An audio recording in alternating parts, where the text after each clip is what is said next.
Welcome back to my YouTube family. तर ही भारती तुम्हा सर्वांचं स्वागत करते आपल्या भारतीय नर्सिंग क्लासमध्ये. तर आजच्या क्लासमध्ये आपला टॉपिक आहे बायोसायन्स JNM फर्स्ट इयरचा. त्याच्यामध्ये आपण घेणार आहे आज लांब हाडाची वैशिष्ट्ये, जे की 5 मार्क्ससाठी हा क्वेश्चन येणार आहे पेपरमध्ये. खूप महत्त्वाचा क्वेश्चन आहे लांब हाडाची वैशिष्ट्ये. तर लांब हाडाची वैशिष्ट्ये काय ते आपण या व्हिडिओमध्ये आज पाहणार आहे. तर सर्वप्रथम तुम्ही जर चॅनलवरती नवीन असाल तर आतापर्यंत तुम्ही जर आपल्या चॅनलला जर जॉईन झाले नसतील, लाईव्ह क्लास जर तुम्हाला अटेंड करण्याचे असतील किंवा आपल्या व्हिडिओचे सर्वप्रथम नोटिफिकेशन सर्वात आधी तुम्हाला मिळण्यासाठी तुम्ही आपल्या चॅनलला लगेच जॉईन व्हा आणि व्हिडिओ आवडल्यास आपल्या चॅनलला लगेच सबस्क्राईब करा आणि सोबत बेल आयकन घंटीलासुद्धा प्रेस करा. आणि मी असेच नवीन अपडेट घेत राहते. NM first year, JNM second year, third year दोन्ही इयरचे मी रेग्युलरली व्हिडिओ म्हणजे हँडरायटिंग नोट्स सगळं व्हिडिओ अपलोड करत असते. त्याच्यामुळे आपल्या भारतीय नर्सिंग क्लासला लगेच सबस्क्राईब करा. तर सुरू करूया व्हिडिओला. लांब हाडे त्यांचा आकार आणि संरचनेमुळे ओळखता जातात. आता जी लांब हाडे असतील ते कशा प्रकारे ओळखली जातात, तर त्यांचा आकार आणि संरचनेमुळे लांब हाडे जी आहेत ते ओळखली जातात. तर त्याचा आकार काय, सर्वप्रथम आकार बघू. तर ही हाडे लांबीला जास्त आणि रुंदीला कमी असतात. तर रुंदीला ते कमी असतात. तसंच त्यांचा मध्यभाग, आता लांब हाडांचा जो मध्यभाग आहे तो नळीसारखा किंवा दगड गोलाकार असतो, ज्याला डायफासिस असे म्हणतात. आता लांब जी हाडे आहेत ते रुंदीला खूप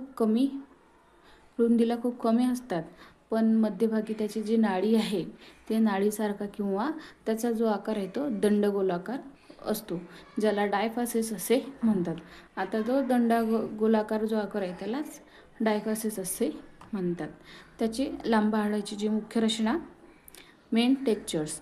आता डायफासिस हा हाडांचा मुख्य दंड असतो. आता डायफासिस हा काय तर हाडांचा मुख्य दंड असतो. अत्यंत मजबूत आणि कठीण हाडांचा ऊतीने बनलेला तो असतो. आता डायफासिस हा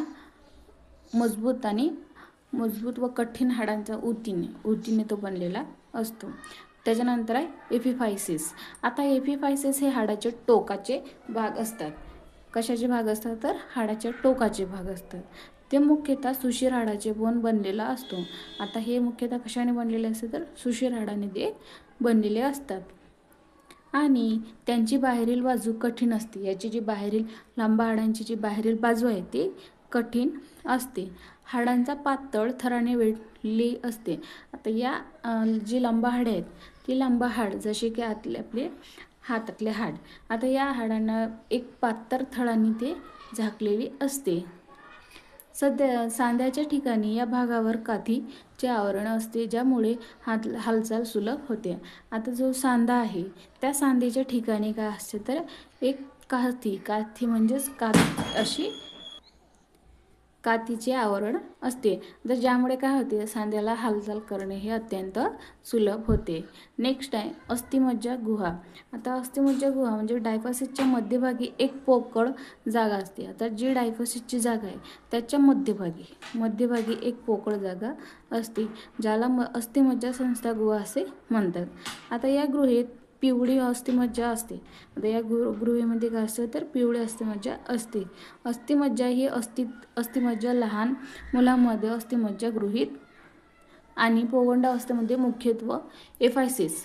आता लहान मुलांमध्ये काय असते, तर अस्थिमज्जा ही गृहीत असते. तर जे म्हणजे प्रौढ असतील, प्रौढ व्यक्ती किंवा प्रौढ माणसामध्ये काय ते मुख्यतः एफिआयसिस यामधील सुशीर हाडांचा त्याच्यामध्ये समावेश असतो किंवा त्याचा भाग आढळतो. त्याच्यामध्ये प्रौढ व्यक्तींच्या मध्ये त्याच्यामध्ये सुशीर हाडांचा भाग आढळतो.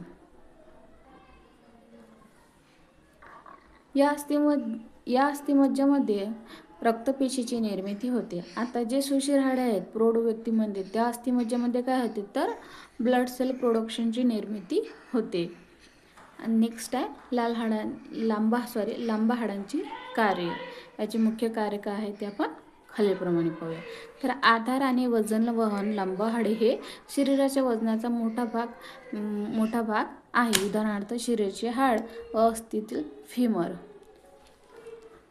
आता लांब हाडे जे हे काय करतात तर वजन वाहन किंवा नेनहान करतात आणि शरीराच्या वजनाचे मोठा भाग म्हणजेच त्याच्यावर ते भार सांभाळतात.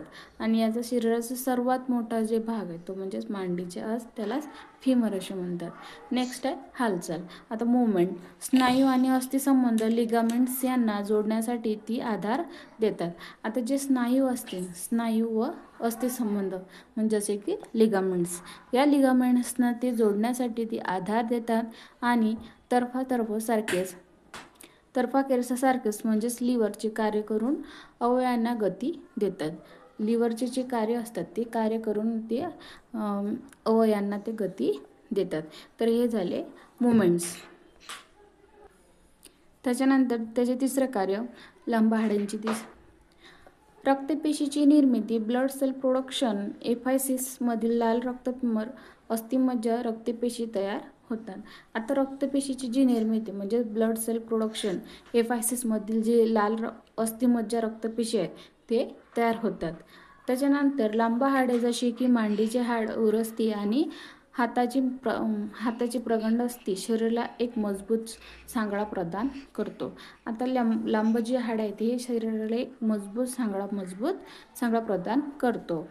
नेक्स्ट आहे रक्तपेशीची निर्मिती. लांब हाडांच्या टोकामध्ये आपल्याला सुशीर हाडांचं म्हणजे जसे की स्पंजी बोन आहेत त्या भागात लाल अस्थिमज्जा म्हणजे रेड बोन मॅरो असते. ज्या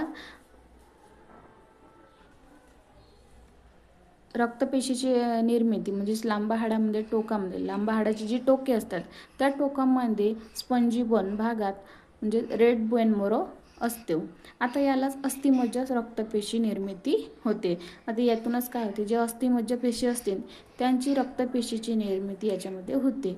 जसे की ऊर्जा साठवण आणि खनिजांची साठवण यांच्यामध्ये लांब हाडामध्ये ते निर्मिती होते. तर हे झाले आपले लांब हाडांची वैशिष्ट्ये. तर आपला 5 मार्क्ससाठी क्वेश्चन JNM फर्स्ट इयर बायोसायन्ससाठी खूप महत्त्वाचा आहे. त्याच्यामुळे व्हिडिओ स्किप न करता शेवटपर्यंत नक्की बघा. आणि आतापर्यंत जर तुम्ही आपल्या चॅनलला सबस्क्राईब केलं नसेल तर लगेच करा आणि सोबत बेल आयकॉन घंटीला सुद्धा प्रेस करा. तर भेटूया पुढच्या व्हिडिओमध्ये नेक्स्ट टॉपिकवरती. तर थँक्यू. भेटूया नेक्स्ट व्हिडिओमध्ये. आता लांब हाडाच्या वैशिष्ट्यामध्ये काय आलं त्याच्यामध्ये आकार, मुख्य रचना, एफायसिस हाड व अस्थिमज्जा गृहा आणि त्याच्यामध्ये लांब हाडाची कार्य. तर तुम्हाला एवढंच हे 5 मार्क्ससाठी खूप महत्त्वाचं आहे.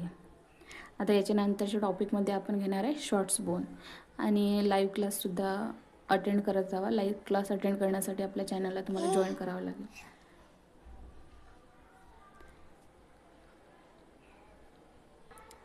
तर लाईव्ह क्लास अटेंड करण्यासाठी लगेच चॅनलला जॉईन व्हा.